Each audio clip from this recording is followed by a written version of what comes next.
sa video na to. Nice to be back, Taiwan. Nagbabalik tayo sa street food paradise, country of Taiwan. Kakain tayo ng 15 authentic Taiwanese street food. Mula sa best Taiwanese pork chop. Sarap. Gusto kong sumigaw ngayon pero ang daming tao. Kakaibang oyster pancake. Simple lang pero malasa. Simple lang pero mura. Iba't ibang Taiwanese desserts. Nabigla ako, na-caught off guard ako. Legendary at award-winning na beef noodles. Alam mo, yung tsura pa lang ito parang malambot na. At marami pang iba. Ha, come to Papa. Namiss kita. Ready ka na ba? Tara!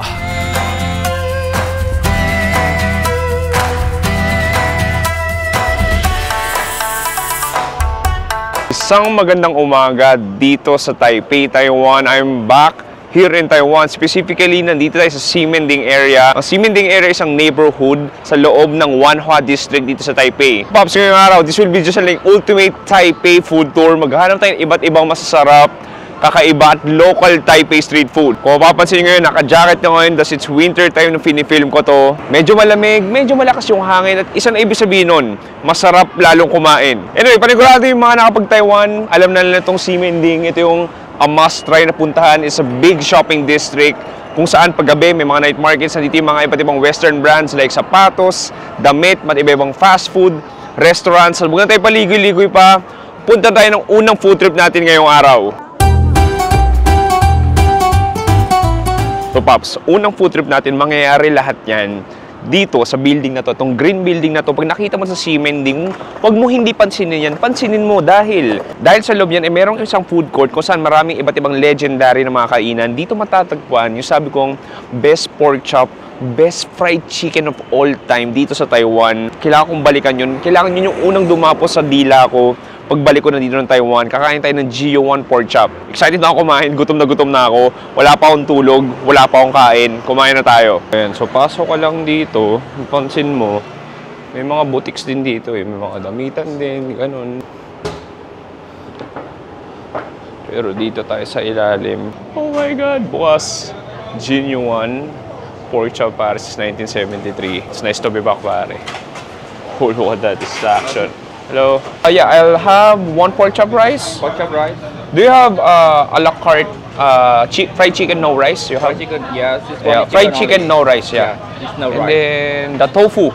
Look at this pare. Here comes the pork chop. Ito yung pinaka pork chop area natin. Looking good, looking handsome. Oh, this is the legendary GO1 pork chop, 1973.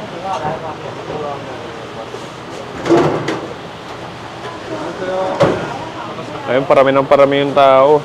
Dito yung marination. Saka piniprito yung pinaka-pork chop natin. Maniwala ka, ang kapal niyan pero malutong pa rin. I think sauce ata to. Oo, pakatapos ng isa may ano naman bago. Didiretso na agad. Eh, naka-pre-marinate tsaka pre-battered na siya eh.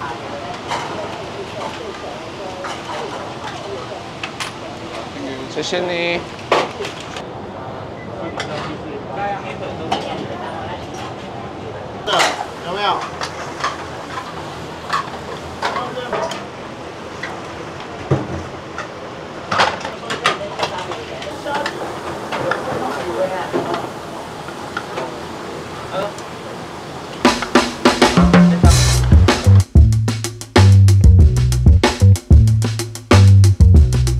Okay, unang food trip natin dito sa Taipei. Jam-pack yung tao ngayon dito.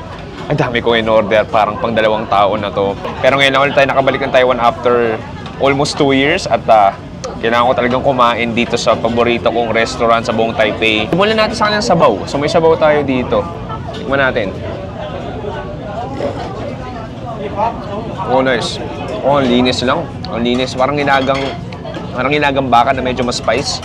And then yung, kung anong klaseng gulay yung nandun, parang siyang herb. Actually, parang siyang herbal soup eh. Tapos, huwag na tayo paligoy-ligoy pa. Diretso na tayo sa pork chop natin. It's one of the top tier pork chops. Hindi lang sa Taiwan pero sa buong mundo. Marami naman nakain klaseng pork chop pero ibang klase ito. Makapal siya. Makapal-kapal siya. Pero sa same time, malambot pa rin. Tikman natin. Cheers.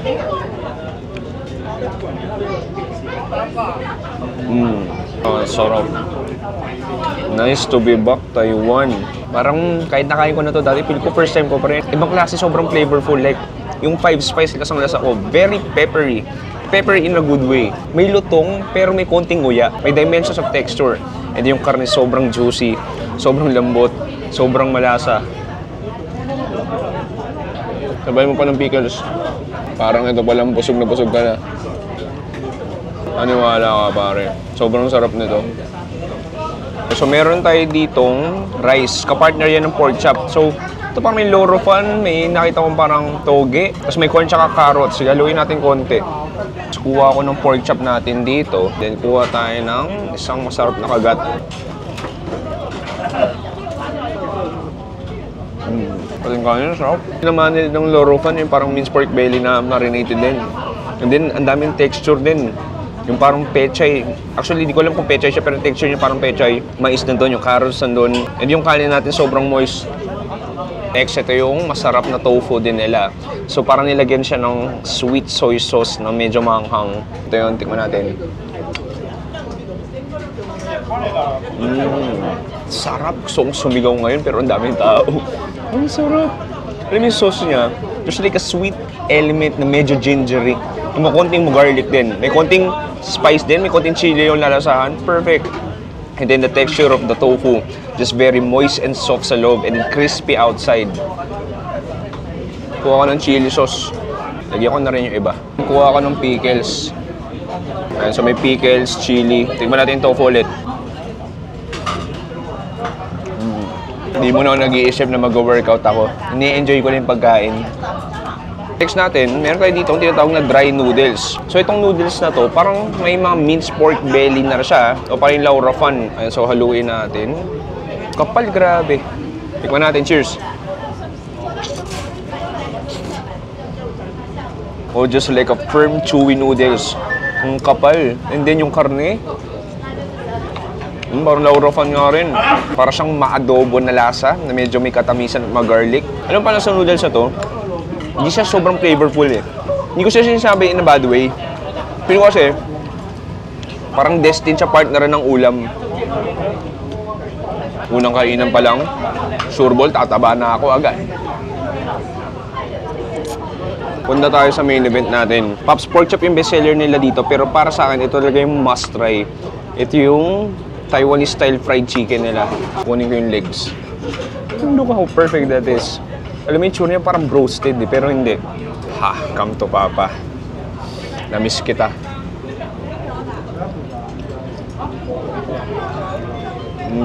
Ay, ibang klase. Just ridiculously flavorful. Ma-umami. Ma-pepper. Alam mo, parang nga siyang Kenny Rogers na Chinese version eh. Sobrang juicy lang din talaga. Oh, I just love every bite of it. And then, habulin mo yung noodles.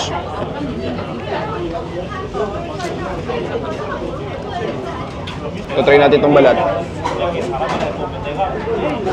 Harap. Load this. Ito, dip ko dito sa sauce, sa chili. Lagyan natin ng cucumber.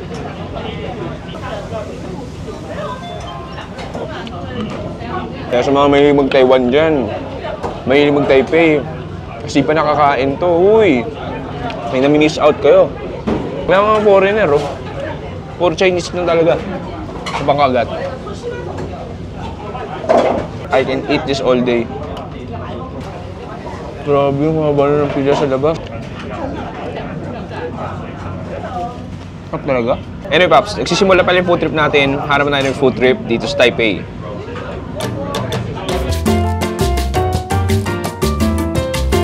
Pare, that was an amazing first meals of maraming meals dito sa Taipei, Taiwan. Maklase talaga G1 pork chop. It's a must try pag dadaan ka ng Taipei, pare. Uy, pero bago ang lahat, Paps, baka di ka pa nakasubscribe, ma-appreciate ko if ngayon i-hit mo na yung notification bell, pindutin mo na yung subscribe button para mas marami tayo sa Chewy Show. Paps, dito meron tayong iba't ibang fish cake or odeng. Sashimi. So, may piniprito pa dito. And then dito, iba't ibang klase ng fish cake, iba-ibang hugis. So, para siyang odeng sa Korea.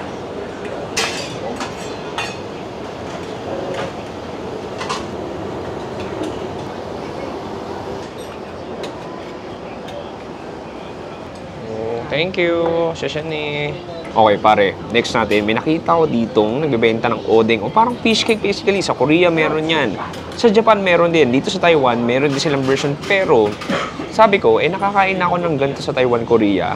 Meron silang version ng deep fried, which is in-order din ng mga lokal. Ito na yun. So, deep fried fish. Uy, ang lutong siya. Ang lutong niya. Hindi parang siya nilagyan ng sweet paste. Tikman natin.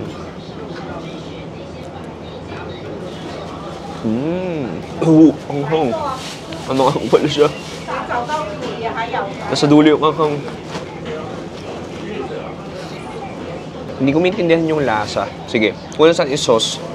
Para siyang matama rin na may konting asim, may anghang. And then, kasi basically, di ba sa atin yung fishball piniprito? So parang ganun lang din to. Nasanay lang ako yung odeng kasi. Laging steamed to, parang may sabaw.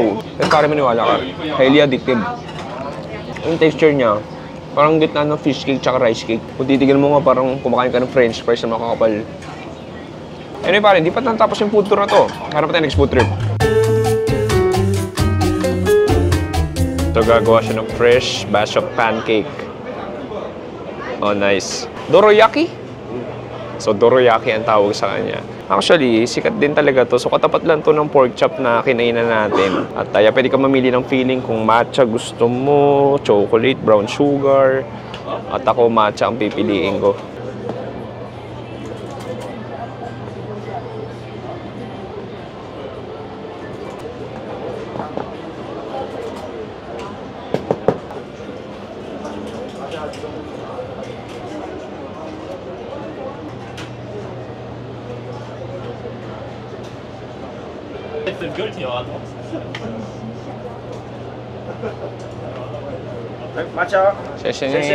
Nandito na yung doroyaki natin, lumabas na ako dahil masikip sa baba dahil feel ko lunchtime na kasi kaya ang daming taong nakapila. Kite, no, parang laruan. So yung matcha natin napipina siya, so para kang kakain ng ice cream burger sandwich. Nagatikman natin.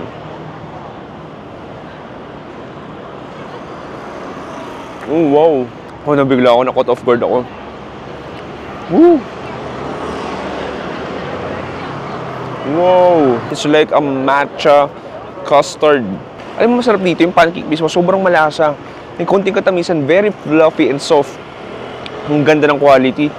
Yung matcha, alam mo, matcha lover ako. Pero ito, nandito yung element ng matcha na parang mag-grass na lasa niya. Pero parang hinaluan na siya ng extra cream na parang nag-iba yung lasa.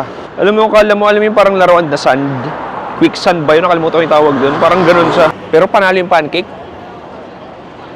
Masarap yung pancake. Kung matcha kakaiba. Pero alam mo, okay. Ngayon parang nasasanay na ako. Lakad-lakad pati sa Ximending. Harap tayo next food trip dito sa Taipei.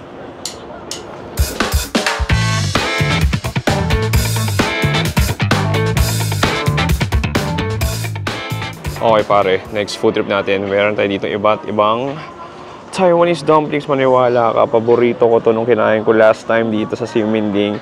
At naalala ko, si ate din mismo nagbibenta noon. Meow! So order na ako. Ayan. So actually feel ko paubos na eh. Kasi nung muling kain ko dito, alas 7, bukas na sa Els 11 na ngayon. At pero good thing pa rin na may natira kahit paano para sa akin. Okay, so ito na yung ating dumplings. Ayun, halatong paubos na eh. Kuha ko ng chili sauce. Talagyan niya daw ako. Sheshani, thank you. Okay pare, wala sa plano ko tong kainin pero nakita ko si ate. Sabi ko, it's a must try na balikan dahil sobrang sarap talaga nito. So makikita mo, parang na siyang hockey pack na dumpling. Ito yung chili sauce, balot na balot. Tikman natin. Cheers. Wow. Ganun pa rin. To be honest, nag-subside na yung init niya.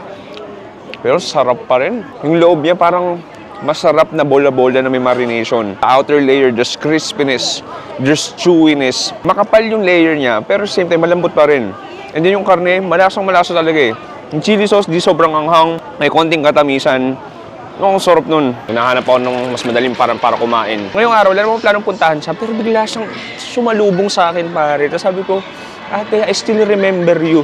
Kasi syempre, hindi maintindihan yun. Pero okay lang din yun. Importante masarap. Isa pa. Sa pangagat, hanap tayo next food trip.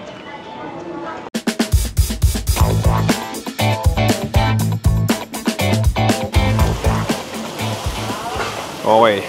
Bawal ka punta ng Taiwan kung di ka kain ng oyster pancake at kuhang-kuha ka sa aksyon ngayon. Look at this. So fresh oysters goes in. Minuluto mabuti para hindi hilaw. Oh, I love the fumes sa amoy ko. Wow.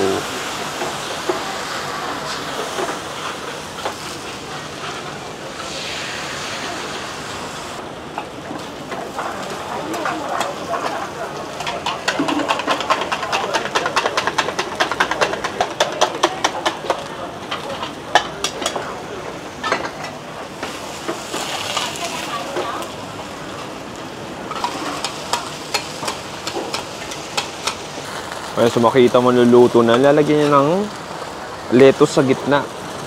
Sobrang significant ng oil sa putahing to.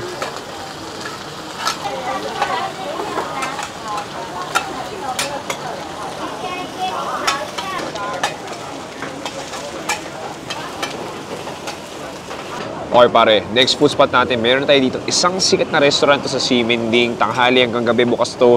Nagbibenta ng iba't ibang Taiwanese food, mga braised pork rice, noodles, iba't ibang gulay dishes. Pero pinaka-special nila dito is kanilang oyster omelette. Sige, punta muna tayo sa Lo Fan, one of my best or favorite dishes of all time pare. So dito sa Taiwan, nagkalat to. Kaliwat ka namin nagbibenta ng ganito. Yan yung tawag nga nila itong unofficial national dish. So para siyang itsura niya parang adobo pero minced pork belly siya. Nakuha tayo.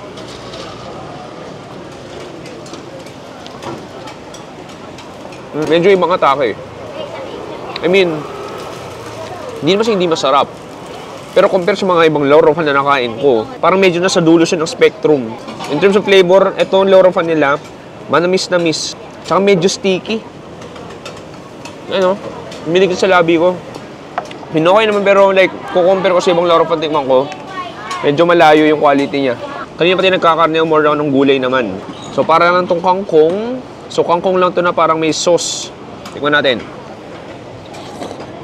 Sobrang hydrated ng kangkong. Parang siya may chicken broth na hindi ko maintindihan. Sobrang linis lang din. And then yung gulay natin, sobrang juicy pa talaga. Parang ngayon ko lang sasabihin to sa buhay ko, mas masarap tong gulay na to kaysa dun sa braised pork belly nila. Ito yung oyster pancake natin. So, parang Lo Fan, talamak din to, kaliwat kanan, dito sa Taiwan. So, makikita, oh nice, may naamoy ko yung oyster.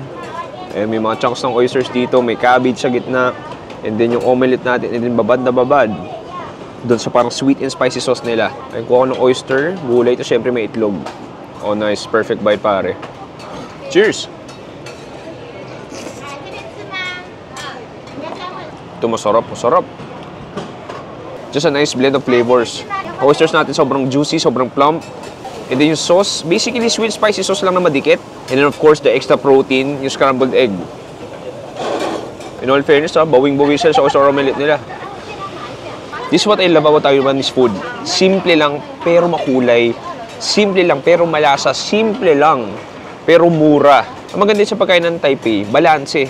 Kung makarne sila, marami rin klase ng gulay na dishes. Anyway pare, di pa natapos yung food trip natin. Hanap tayo next food trip dito sa Ximending.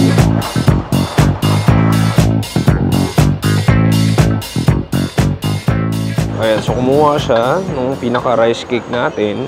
So parang siyang mochi talaga. So hinihimay-himay niya. And then lalagyan niya ng parang filling. Ah, okay, filling pala yun. And then binato niya dun sa pinaka-shredded or powdered peanut. So itong filling na to, nanguhula na lang ako pero feel ko asukal tsaka nyug yan. Ang bilis ng kamay ni ate. So makita mo haba rin ang pila ngayon dito. Pagkahalo, minimake sure niyang even yung pagkabalot ng pinaka-peanut powder. Lalagay sa plastic. Shesheni. Boom! Tapos na. And so makikita mo, parang mochi lang din talaga yung cute. Tikman natin.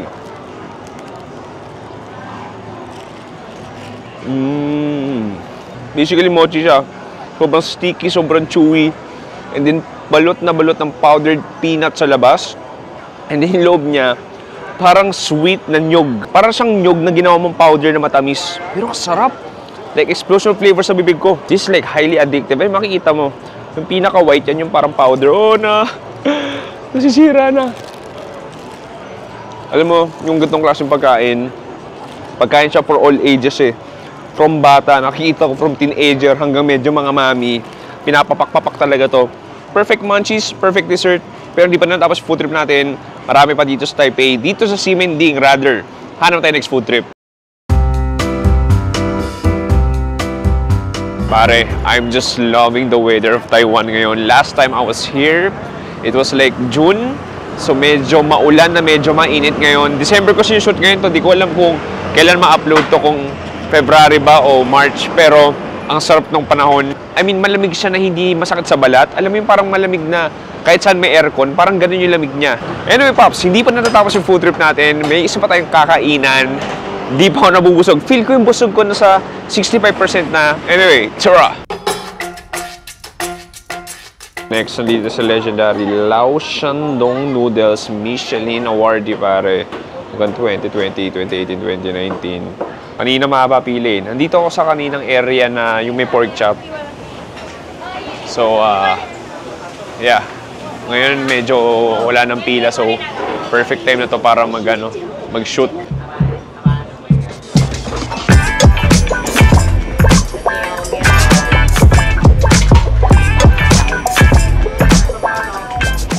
So, konting brief history lang. So, itong Lao Shandong Noodles, Michelin Awardee siya. So, ilang beses siya na-awardan ng parangal na yun. Sobrang tagal na to eh. Like, old Taipei pa. Hindi pa ganito yung Ximending, hindi pa ganito yung Taipei, hindi pa modern. Nandito yung building na to. And yung noodles nila dito is authentic Chinese hand-pulled noodles. Tapos, syempre, may fragrant na broth. Pinaka-highlight din yung iba't ibang malalambot na karne. So, akin pumili ko, 3 klase ng karne. May beef, may tendon, tapos yung tripe. Thank you. Ooh. Okay. Pare, last food trip natin. Iba yung aroma. Ang bango, Paps. Parang pwede ko itong gawing pabango. Kaso lang, parang pangit din naman yun. Kasi isipin mo makipag-date kaya ito yung amoy mo. Pero malay mo, magustuhan ka niya kung ito yung pabango mo. Gorgeous. Alam mo, amoy pa lang nalalasahan ko na ganun siya ka-flavorful. Sige, tikman natin. Oh, nice. Oh, nice. Oh, in texture, makapal pero hindi oily. Just a pure beef stock. Medyo ma-Chinese spice. Yung 5 spice nandun. Ma-ginger siya for sure. Konting light soy sauce maybe. Konting sugar maybe. Lalo na tapakalamig ngayon dito sa Taiwan. Perfect yung ganitong klaseng noodles. Sige, gawin natin. Meron tayo dito parang spicy butter. Tapos chili paste. Pinaghalo ko. Sinuggest sa akin ni ate to kanina. Then, wag muna tayo magpaloko. Konti muna lagay natin. Kasi sobrang anghang. Gusto ko pa rin malasahan yung karne. Ayan, haluin na. Haluin natin. Dadagdagan ko na lang ng mamaya yung ng chili ko kulang. Tignan tayo sa sabaw. Cheers!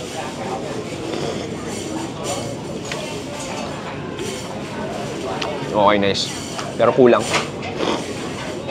Pero definitely nag-iba yung lasa niya. More chili to come, pare. Alam mo nga, ang galing nga. Yung chili niya, literal, lasang butter. So, meron tayo ditong beef tendon. Meron tayong yung tripe, di ko mahanap. Pero nandyan lang din yun. So, ito yung karne natin. Yung gamit nila dito, kimchi. Tapos, pansin mo, dito hindi round noodles, kundi flat noodles gamit nila.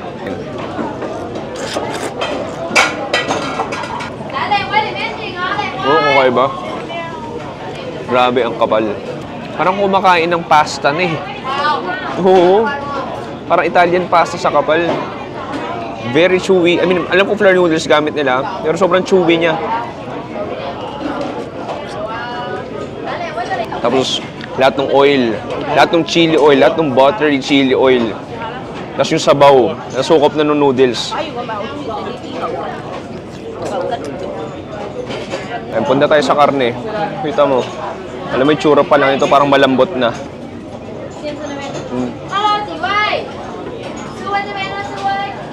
Hindi ko ginamitan ng ngipin yun. Maniniwala ka bang labi lang lahat yan? Tingnan mo, isa pa.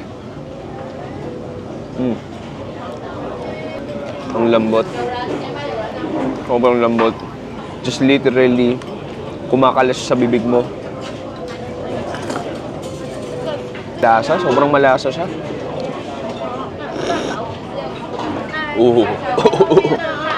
Ang gandang ang gandang lasa ng butter doon sa pinaka noodles natin. Panalo.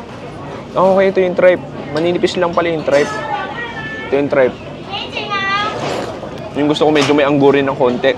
Pero in a good way. It's like a life-changing noodles dito sa Taiwan.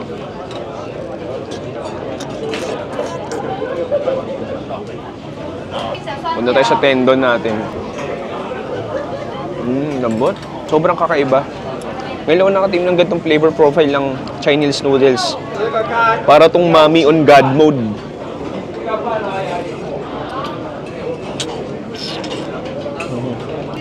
Sarap. Sabi ko nung nakain pero parang nag-restart yung palate ko.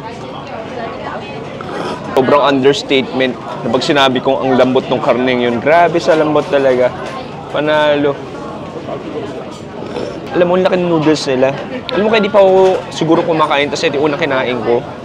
Kasya 2 tao dito. Ang laki-laki ng serving.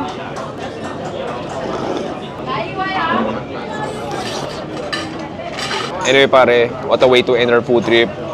Kakainin ko na to, ubusin ko na to. Cheers!